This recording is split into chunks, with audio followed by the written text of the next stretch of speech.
को लेकर क्या स्थिति है मध्य प्रदेश में, क्योंकि लगातार केसेस बढ़ रहे हैं, हालांकि डिस्चार्ज भी हो रहे हैं लेकिन बढ़ रहे हैं, मृत्यु भी बढ़ती जा रही है। किस तरीके से और किस तरीके से कंट्रोल करने के लिए आप क्या कोशिश कर रहे हो, क्या स्थिति है अभी मौजूदा दौर में?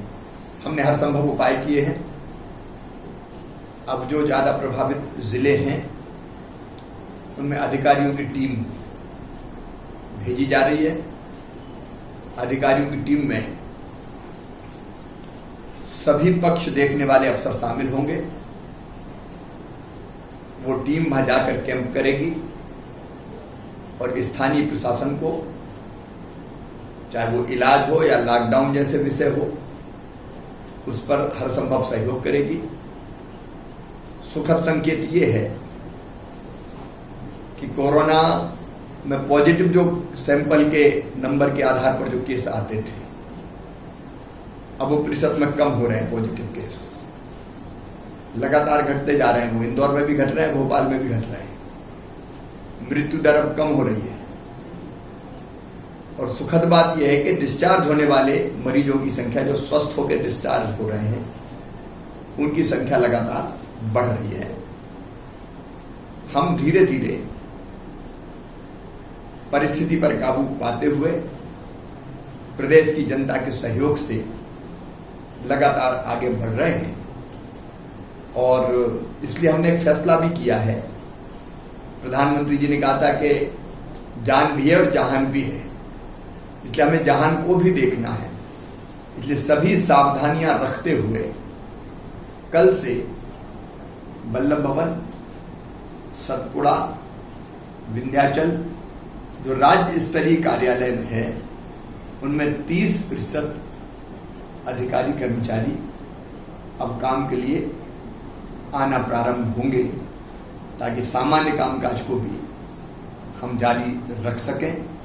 प्रदेश में कई तरह की आर्थिक गतिविधियां जो ग्रीन जोन है उनमें हमने शुरू कर दी है। कल ही मजदूरी करने वाले मनरेगा के अंतर्गत मजदूरों की संख्या 5 लाख से ज्यादा थी। रोजगार के अवसर जुटे, इसका प्रयास हम लगातार कर रहे हैं। सर, किसानों की बात सामने आ रही है कि उनको जिनका जितना उत्पादन हुआ उससे कम खरीदी हो रही है। उनका कहना है कि जितना हमारा उत्पादन उससे काफी कम। मुझे कहते हुए खुशी है कि गेहूं हम 23 लाख मीट्रिक टन से ज्यादा खरीद चुके हैं।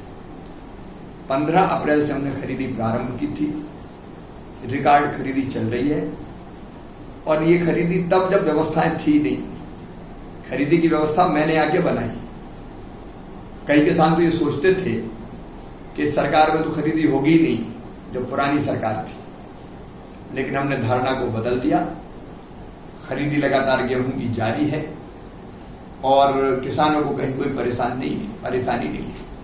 चना, मसूर और सरसों की तीनों की खरीदी धीरे धीरे, क्योंकि लॉकडाउन के कारण, कोरोना संकट के कारण बारदाने बनाने वाले जितने भी कारखाने थे पश्चिम बंगाल के या बांग्लादेश से आता था, वो बंद थे। इसलिए जूट का बारदाना हमारे पास नहीं आ पाया। फिर भी हमने आनन फानन में व्यवस्थाएं की और हमको केंद्र का सहयोग भी मिला व्यवस्था करने में। और हम धीरे धीरे अब इन तीनों की खरीदी भी शुरू करेंगे। पिछली सरकार ने खरीदी की जो पर हेक्टर खरीदी की जो सीमा तय की थी, वो कम तय की थी। हमने उसको रिवाइज करने का फैसला किया है और पर हेक्टर जो उत्पादन है, उस उत्पादन को आधार मानकर हम खरीदी की सीमा तय करेंगे, ताकि किसान को कोई घाटा ना हो। ये सरकार किसानों की सरकार है। कोई शोषण नहीं होगा किसानों का। जो बेहतर से बेहतर किया जा सकता है